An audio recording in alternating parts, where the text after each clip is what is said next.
The full moon hung over Irua village, casting a silver glow over the thatched rooftops and the ancient baobab trees that stood like silent guardians. The village pulsed with life, children laughing as they chased fireflies, women grinding millet by the communal fires, and men returning from the fields, their voices weaving into the rhythm of the night. But beyond the warmth of the village, deep in the sacred forest of Azinla, something stirred. A girl moved like a shadow between the towering trees, her bare feet barely making a sound on the soft earth. Her name was Nshira, and she carried a secret as ancient as the land itself.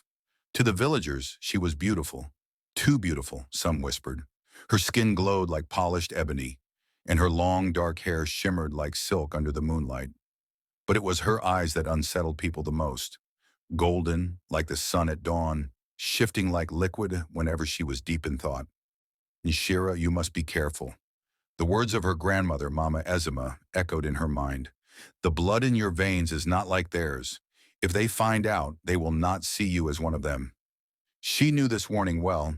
She had heard it since she was old enough to understand fear. She was not just human. She was something else, something forbidden. As she reached the riverbank, she knelt, cupping the cool water in her hands. The moment it touched her lips, a sensation rippled through her, a feeling of something awakening deep within. She gasped, staring at her reflection. For a fleeting second, her pupils narrowed into slits, like those of a serpent. She clenched her jaw and squeezed her eyes shut. Not now, not here. The rustling of leaves made her whip around. Someone was watching. She scanned the darkness, her pulse hammering in her ears. And then, stepping into the moonlight, was a man she had never seen before. His broad shoulders and confident stance marked him as an outsider, but it was his eyes that held her captive, dark, curious, and burning with something she could not name. "Who are you?" she asked, her voice steady despite the wild thrum of her heart. The man smiled, tilting his head as if trying to solve a puzzle. "I should ask you the same, mysterious one." And Nshira took a cautious step back, her fingers grazing the beaded amulet around her neck. A talisman meant to conceal her true nature. The man didn't move closer, but there was something in his gaze that unnerved her, something that felt like recognition. "My name is Kojo," he said. "I am a merchant, passing through Irawa, but I did not expect to find a spirit wandering the river at night." Nshira stiffened. "I am no spirit," Kojo chuckled, his deep voice curling through the air like smoke. "Perhaps, but I have traveled far, and I have never seen eyes like yours." She swallowed hard. He was perceptive, too perceptive. The distant sound of drums rose from the village, signaling the start of the festival of ancestral blessings. She had lingered too long. If she wasn't careful, she would draw attention, the one thing she could not afford. "I must go," she said quickly, stepping away. But before she could disappear into the night, Kojo called out, his voice laced with something she couldn't place. "We will meet again, mysterious one." Nshira did not look back, but something in her chest tightened, a whisper of something dangerous, a feeling she could not yet name, and deep beneath the river's surface, where ancient secrets lay buried, something stirred. Nshira walked swiftly through the winding forest paths, her heart pounding as the village drums echoed behind her. The encounter with Kojo unsettled her in ways she couldn't explain. He had looked at her as if he had seen through the veil she so carefully maintained. Who is he really, she wondered. By the time she reached the village square, the festival of ancestral blessings was in full swing. Lanterns hung from wooden poles, their flickering flames casting golden halos over the revelers. Dancers moved in rhythmic circles, their feet pounding the earth in homage to the spirits. Elders sat beneath the great Iroko tree, whispering to the ancestors through bowls of palm wine. Nshira wove through the crowd, keeping her head low, until she reached the family hut where Mama Ezima waited. "You are late," the old woman said without turning around. She sat on a woven mat, sorting medicinal herbs by the dim light of an oil lamp. "I lost track of time," Nshira said, kneeling beside her. Ezima finally looked up, her sharp gaze scanning Nshira's face. "Something troubles you." Nshira hesitated. Should she tell her about Kojo? About the way he had looked at her? About the feeling that somehow he knew? Instead, she said, "The festival was louder than usual." Ezima snorted. Do not lie to an old woman, child. Your blood betrays you. Nshira stiffened. That was the problem with Mama Ezima. She could sense things, things no ordinary human should. It was why the village still sought her wisdom, even though she lived on the fringes, away from prying eyes. The old woman placed a wrinkled hand on Nshira's wrist. Tell me what happened. Nshira swallowed. A merchant, a stranger named Kojo. He saw me by the river. Azima's fingers tensed. And? He said. My eyes were unlike any he had seen before. For a long moment, Azima said nothing. Then she exhaled a slow, measured breath. You must stay away from him. Nshira frowned. But no buts. Azima's voice was sharp now. The moment an outsider begins asking questions, danger follows. You know what is at stake. Nshira bit her lip, nodding. She did know.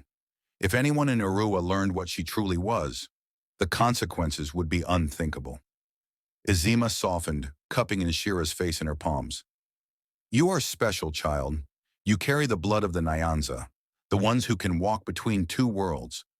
But the world of men fears what it does not understand. Nshira lowered her gaze.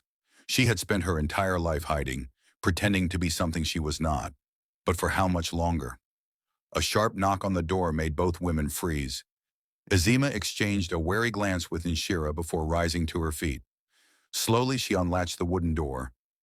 A young boy, breathless from running, stood outside. Mama Azima, you are needed at the village square.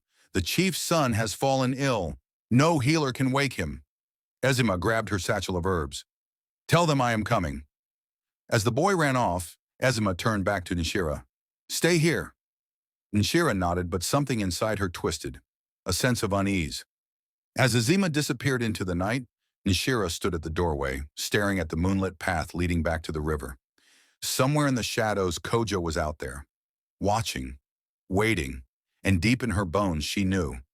This was only the beginning. Kojo sat by the crackling fire in the traveler's encampment at the village outskirts, sharpening his blade with slow, deliberate strokes. His mind, however, was far from his weapon. It was on her, the girl with golden eyes. There was something different about Nshira, something beyond her beauty. He had traveled across many lands and met women from different tribes, but none had stirred his curiosity like she had. The way she moved, the way she had vanished so quickly into the night. It was as if she was running from something, or hiding something. Still thinking about her? Kojo glanced up as his friend and fellow trader, Jabari, sat beside him, setting down a bundle of cloth. Jabari was lean and sharp-eyed, always attuned to the secrets lurking beneath the surface. Kojo smirked. You noticed, Jabari chuckled. It was hard not to. You haven't stopped looking over your shoulder since we left the river. Kojo leaned back, staring into the flames. She's different. Jabari raised an eyebrow. Different how? Kojo hesitated, then shook his head. I don't know. There's something about her eyes, like they hold a story no one is meant to hear. Jabari exhaled. You should be careful. Irua village is old. It's people bound by traditions. If she is hiding something, it's probably something they don't want outsiders uncovering. Kojo nodded, but the mystery of Nshira had already lodged itself in his mind. He needed to see her again, and he would. The morning sun filtered through the straw roof of Mama Ezima's hut, casting golden streaks across the earthen floor. Nshira sat cross-legged, grinding dried herbs into powder, but her thoughts were elsewhere. Kojo. She had felt his gaze long after she had left the river. It unsettled her, not because she feared him, but because a part of her, a reckless, foolish part, was intrigued.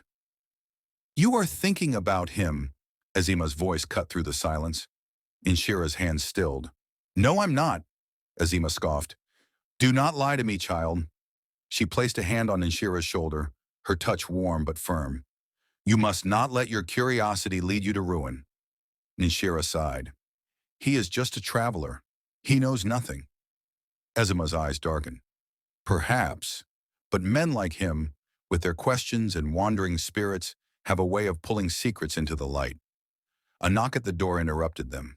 Azima opened it, revealing a young girl with braided hair and a nervous expression. The chief has called for Nshira, the girl said. There is a visitor asking for her by name. Watch out for part 2. Thanks for watching. If you enjoyed the story, please like, share, and subscribe to the channel. Don't forget to click the bell icon so you can be notified whenever I upload a new video. I will also like to hear your thoughts on the comments section.